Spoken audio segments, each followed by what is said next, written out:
Praise the Lord. The name of the Lord be glorified. Our loving Heavenly Father, who loves us so much, we thank you for this morning.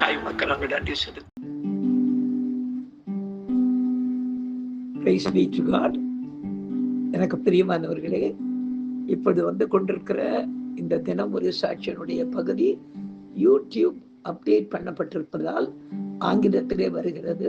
தயவு செய்து அங்கே வருகிற வீடியோவை பார்த்து உங்கள் தமிழுக்கு நீங்கள் மாற்றிக்கொள்ளவும். கர்த்தர் உங்களை ஆசீர்வதிப்பாராக. Praise be to God. கர்த்தருடைய நாமம் மகிமைப்படுவதாக. எங்களை அதிகமாக நேசிக்கிற எங்கள் அன்பின் பரம தகப்பனே, இந்த கிருபையான கர்த்தாவே அப்பா, காலை வேளைக்காய் உமக்கு நாங்கள் நன்றி செலுத்துகிறோம். காலை வேளையிலும் உம்மை துதித்து பாடி ஆராதித்து இந்த நாளிலும் நீர் கொடுக்கிற வசனத்துக்கு நேராக கடந்து போகவும் அதை தியானித்து கர்த்தாவே அந்த வசனத்துக்கு ஏற்ற வண்ணமாய் நடந்த சம்பவத்தை சாட்சியாக சொல்லி உடைய நாமத்தை மகிமைப்படுத்த கர்த்தர் உதவி செய்வீராக. இயேசுவின் நாமத்தில் ஜெபிக்கிறோம் எங்கள் ஜீவனோட நல்ல பிதாவே. ஆமேன், ஆமேன், ஆமேன்.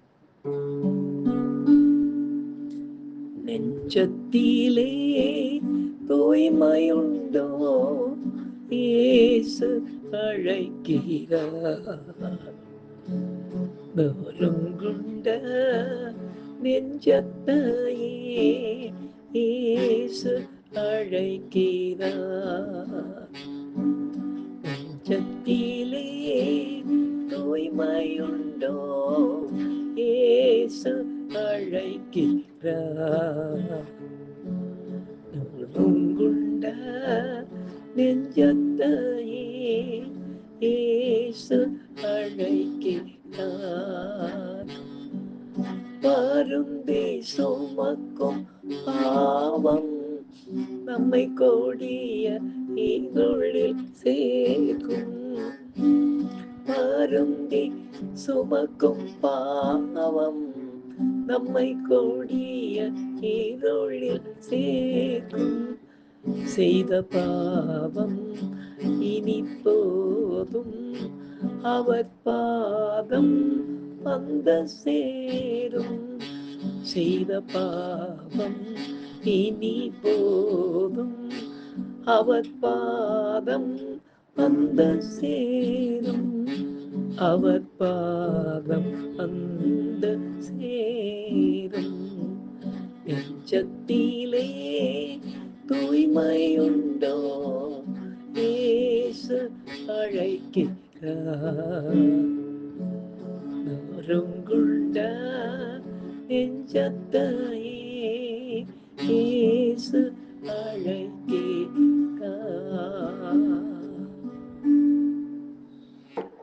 எனக்கு அருமையானவர்களே, இந்த நாளிலே நாம் தியானிக்கும்படியாக கர்த்தர் நமக்கு கொடுக்கிற வார்த்தைக்கு நேராக நாம் கடந்து போவோம்.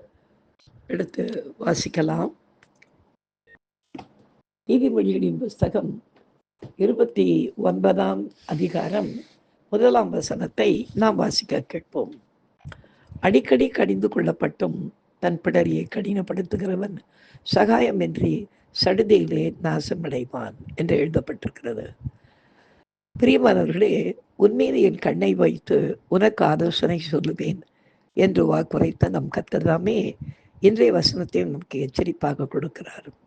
அடிக்கடி கர்த்தரால் நாம் கடிந்து கொள்ளப்பட்டும் அவருக்கு கீழ்ப்படியாமல் நம்மை கடினப்படுத்தி கொண்டு கர்த்தரது வார்த்தைகளை எதிர்த்து நிற்போமானால் கர்த்தரது சகாயம் நம்மை விட்டு விலகும் போது நாம் நினையாத நேரத்தில் நாசமடைகிற நிலைமைக்கு தள்ளப்படுவோம். கர்த்தருக்கு பயப்படுதலே ஞானத்தின் ஆரம்பம் என்றல்லவா வேதம் சொல்கிறது. இதை நாமும் அறிந்திருக்கின்றோமே. எச்சரிக்கையோடு ஒவ்வொரு வினாடியும் கர்த்தருக்கு பயந்து செயல்படுவோம். நான் சொல்லிக்கொண்டிருக்கிற இந்த சாட்சியின் பகுதியிலே இந்த பகுதியை நாம் சற்று நிதானித்து கேட்போம். எனக்கு அருமையானவர்களே, நான் நாகர்கோவிலுக்கு போய் அங்கிருந்தே ஒரு சகோதரனுக்கு நன்மையான வார்த்தைகளை கர்த்தர் சொல்லும்படி செய்து அவர் நல்ல பணக்காரனாய் மாற ஆரம்பித்தார். பிற்பாடு கொஞ்சம் கொஞ்சமாக அவருடைய சுயபலத்திலே அவர் மேலும் பணக்காரனாக வேண்டும் என்று சில காரியங்களை செய்தபோது நான் அவருக்கு சொன்னேன், இதெல்லாம் ஆண்டவர் கொடுக்காத காரியம், இதெல்லாம் நீங்கள் செய்யாதீங்கன்னு சொன்னப்ப அவர் கேட்காமல் செய்து கொண்டு போய் பயங்கர நஷ்டத்திலே போய் கடைசியில் குடும்பத்தை பெரிய பிரச்சனை வந்தது. அப்போது அவங்க மனைவி அவரை விட்டு சற்று அவங்க அம்மா வீட்டுக்கு கொஞ்சம் வருத்தத்தில் போய்விட்டாங்க. அப்போ நம்ம பதில் சொன்ன பதில் சொல்ல சொல்ல நீங்கள் கேட்காம காரியத்தை செய்து கொண்டிருக்கிறீங்க. இப்போ என்ன பண்ண போகிறீங்க? மகன் முடிக்கிறானே, ஸ்கூல் ஃபைனல்ஸ் முடிக்கிறானே. இல்லை இல்லை, நான் வைராக்கியமாக அவனை எப்படி ஆகிறோம் பிலிப்பைன்ஸ்க்கு அனுப்பி அவனை நான் படிக்க வைப்பேன். அவன் டாக்டர் ஆக வேண்டும் அப்படின்னாங்க. அப்போ நான் சொன்னேன், அவன் டாக்டர் ஆகிறது ஆண்டவருக்கு அவருடைய சித்தம் அல்ல. தயவுசெய்து அனுப்பாதீங்க. அந்த ஊருக்கு அவன் போவானே, ஆனால் அவன் நிறைய ஃப்ரெண்ட்ஸோடு சேர்ந்து தேவையில்லாத பழக்க வழக்கங்களுக்கெல்லாம் உள்ள போய் மிக மோசமான நிலைமையிலே அவன் படிப்பை அவன் பாதியில் விட்டு விட்டு வர வேண்டியிருக்கும் என்று கர்த்தர் சொல்லுகிறார். அதனால் உங்களுக்கு நான் ஆண்டவர் சொல்லும்படி சொல்லுகிறதை இப்பொழுது சொல்லுகிறேன், இப்போவாவது நீங்கள் கீழ்ப்படிங்க அப்படின்னு சொல்லும்போது அவர் அதை கேட்காமல், இல்லை இல்லை நான் ஜெயிச்சே ஆகணும் அப்படின்னு சொன்னார். நான் சொன்னேன், ஜெயம் கர்த்தருடையது, நம்முடையது இல்லை பிரதர். நம்ம கீழ்ப்படிஞ்சா ஆட்டோமேட்டிக்காக ஜெயம் நமக்கு வந்து சேரும் என்று எவ்வளவோ புத்தி சொல்லிட்டு நான் பிற்பாடு வந்துட்டேன். கொஞ்ச நாளில் ஒரு பயங்கரமான வியாதி வந்து படுக்கையில் விழுந்தார். அப்பொழுது நான் போனப்போ என்னால் முடிஞ்ச அளவுக்கு எவ்வளோ உதவி செய்ய முடியுமோ அவ்வளோ உதவியும் அவருக்கு நான் செஞ்சேன். பாச எல்லா பணத்தையும் நான் திருப்பி கொடுத்துருவேன் அப்படின்னு சொன்னாங்க.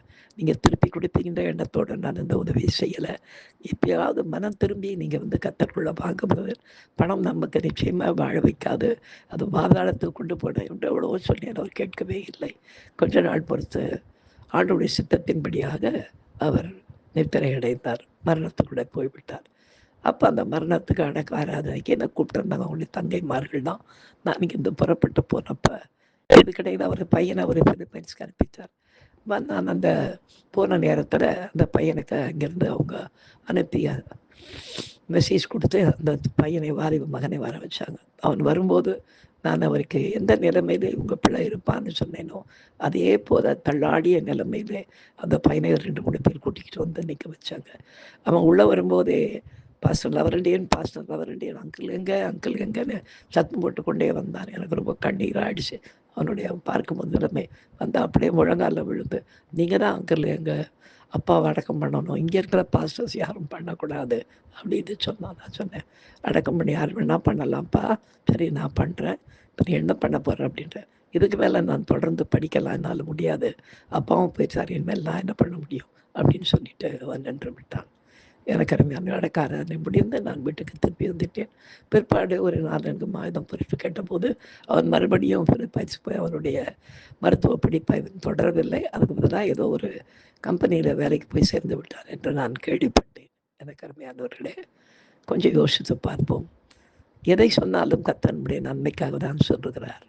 அதை புரிந்து கொண்டு அதை விட்டுட்டு கொஞ்சம் நம்ம பலப்பட்டு நாம் கொஞ்சம் தேறின உடனே நம்மை நாமே பார்த்து கொள்வோம் என்ற எண்ணத்தோடு நாம் செயல்பட ஆரம்பிப்போமே ஆனால் கர்த்தர் அடிக்கடி கடிந்து கொள்வார். ஆனால் நம்முடைய பிடரை நாம் கடினப்படுத்தி கொண்டே இருப்போமே ஆனால் சகாயமின்றி சடுதிலே நாம் நாசமடைவோம். இந்த மாதிரி நிறைய பேருடைய வாழ்க்கையிலே நான் நிறைய காரியங்களை பார்த்திருக்கிறேன். இந்த நாளிலும் நம்மை ஒப்பு கொடுத்து நாம் செபிப்போம். பிரியமானவர்களே, செபிக்கலாம். எங்களை அதிகமாக நேசிக்கிற எங்களை பின் பரம தகப்பனே, கர்த்தாவே கேட்ட இந்த சாட்சிக்காய் எச்சரிக்கையோடு கர்த்தாவே நான் உங்கள் பார்க்கிறோம் ராஜா. கர்த்தாவே வசனத்தின் மூலமாக எங்களை எச்சரிக்கிறீர், நடத்துகிறீர். கீழ்ப்படிந்து எங்கள் வாழ்நாள் முழுவதும் நடக்க கர்த்தர் எங்களுக்கு உதவி செய்யும்படியாக ஜெபிக்கிறோம். பெரிய காரியங்களை செய்யுங்க, உடைய நாமத்தை மகிமைப்படுத்திக் கொள்ளும், ஆசீர்வதியும். கர்த்தாவே தொடர்ந்து உங்களுடைய வசனங்களுக்கு கீழ்ப்படிந்து சத்தியம் எவ்வளவு வல்லமையாக இருக்கிறது என்பதை புரிந்து கொள்ள கர்த்தர் எங்களுக்கு உதவி செய்வீராக.